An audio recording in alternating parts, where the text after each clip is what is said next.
Hello, and welcome to the latest episode of Tactical Heretic. My name is Guy Estes, and I am the Tactical Heretic.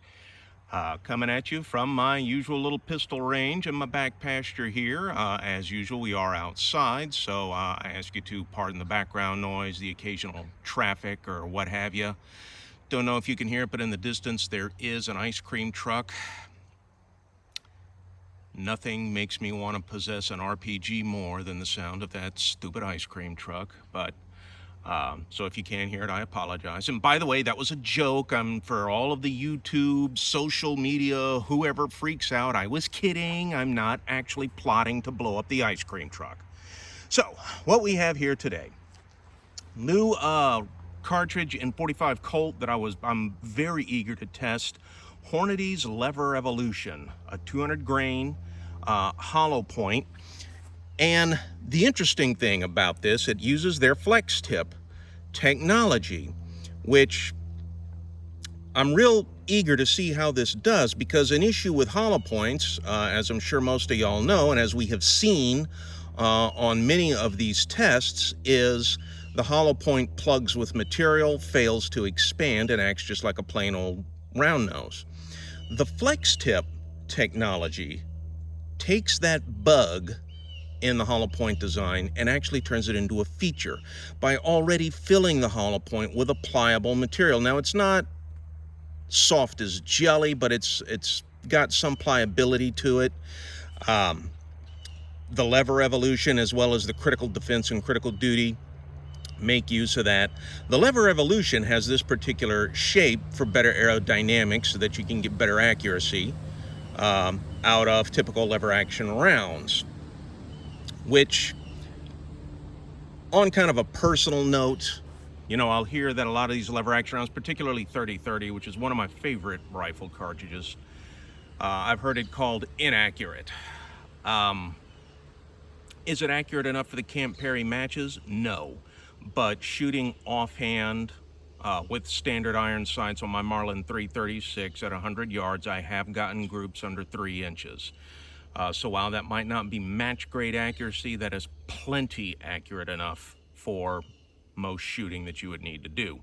But that tends to be true of rounds in general used in lever actions, because they have that tubular magazine, where if you had your standard Spitzer round, like with a 308 or 30-06, the tip of that round would be resting on the primer in the cartridge in front of it under recoil impulse, potentially setting that off and turning your rifle into a low yield pipe bomb.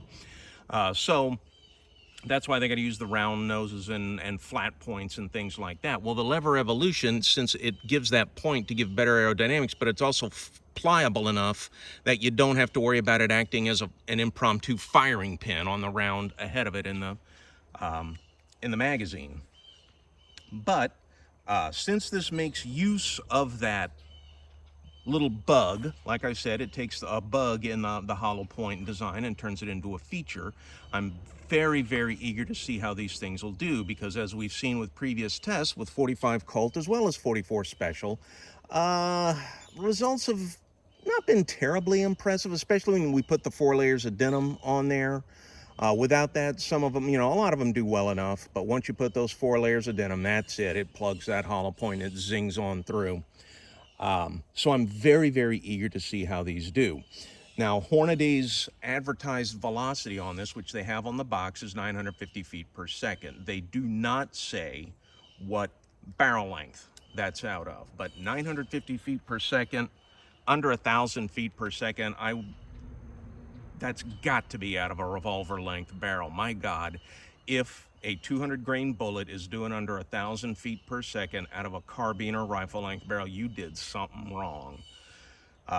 Now, my velocities that I got out of this, 5-shot average, the high was 849 feet per second, low 784, which gave me a 5-shot average of 809. So roughly 150 feet per second, or I don't know, closer to say 140 feet per second, I guess, off of the advertised, out of that 4-inch barrel. So we shall see. You will notice that now I got some water jugs back there. Finally got something to try and stop the bullets that pass all the way through. I've been meaning to do that, I just kept forgetting to. So, without further ado, we will get started. We'll start with the Behr gel and go from there, see what happens from there.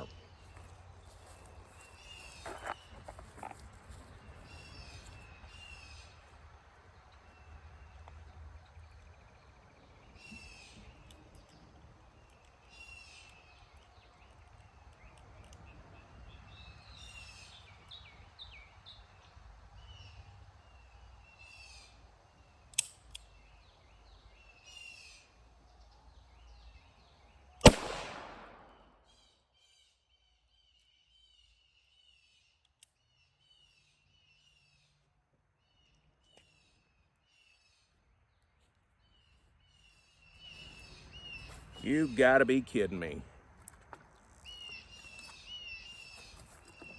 You have got to be kidding me.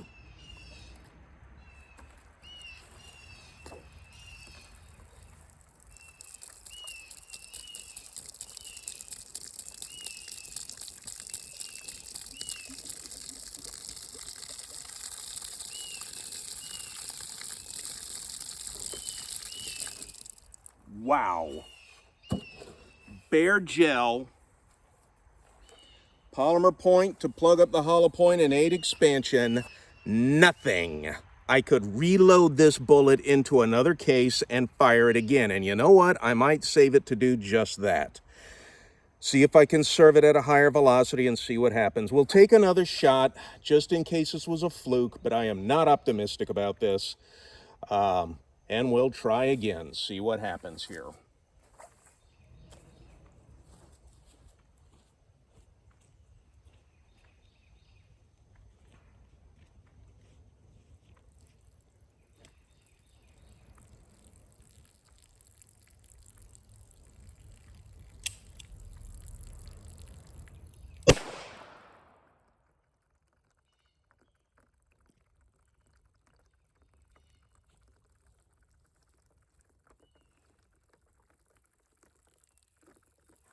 Same thing.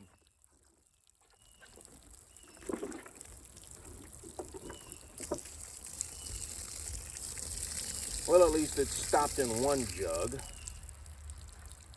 But still.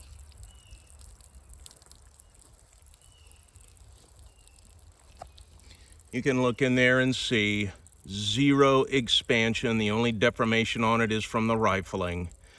So, gotta say I am deeply disappointed. Now, it did make a hell of a wound track through there. I mean, I'll say that for it.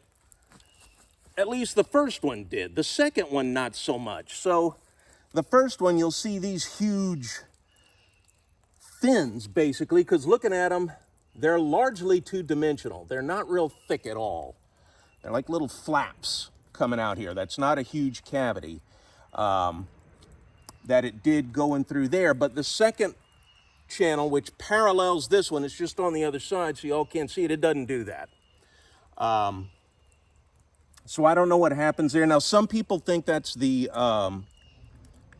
tumbling action, the bullet tumbling. But, okay, when bullets tumble, it's passing through it. That lighter side, that lighter front gets shoved around to the back, and that heavier back flings forward. When they tumble, they tend to just kind of do a 180 and then just kind of keep going. So when they tumble and they become lodged in this, they're kind of facing back in the direction they came. So I don't think that's due to tumbling. I'm not sure what it is, but wow, am I disappointed. When I first ordered these, I thought, okay, it's called Lever Evolution. They probably intended this for lever action velocities. But then when I got the ammo and I looked at their published velocity of 950 feet per second, I thought, well, okay, no, that can't be out of a carbine. That's got to be out of a revolver. And thought it would do better. But now, to be fair, out of my revolver, I wasn't getting 950 feet per second. I was getting 140 feet per second slower.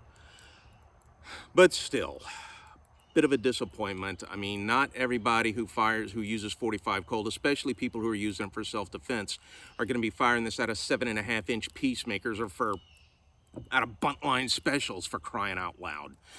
They're going to be using guns like mine, or if they are using single actions, probably 4.5, 4 3/4, 5.5-inch barrels, I think would probably be the more popular ones because they're handier. My Smith, this thing that I dearly love, originally this thing had an 8.5-inch barrel.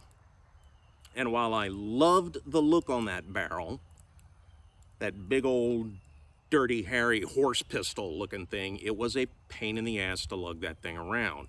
I was forced to carry it in a cross draw. I'm only 5'10", and while yeah, I could draw it from a strong side hip holster, it was a bit of a contortion act for me to do that. And I finally decided to get it cut down to 4 inches. That was one of the best decisions I ever made. Much, much, much handier, and I really love it this way. But again, this is disappointing. The first shot, yeah, it did make, again, I know from y'all's perspective that looks impressive,